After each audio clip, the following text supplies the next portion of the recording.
স্বজন হারানোর আর্তনাদে ভারী গাজার আকাশ।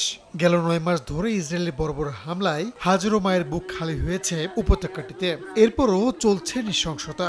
এর ধারাবাহিকতায় রোববার জাতিসংঘ পরিচালিত আরও একটি স্কুলে বোমা হামলা চালায় দখলদার বাহিনী। নুসিরাত শরণার্থী শিবিরে চালানো এই হামলায় বহু ফিলিস্তিনি হতাহত হয়েছেন।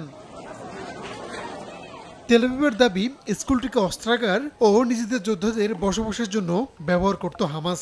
এদিন অবরুদ্ধ অঞ্চলটির উত্তরাঞ্চলেও গোলাবর্ষণ করে ইসরায়েলি বাহিনী। বেশ কয়েকটি বাড়ি গুঁড়িয়ে দেওয়া হয়, যদিও ইসরায়েলি দাবি অস্বীকার করে বিবৃতি দিয়েছে হামাস।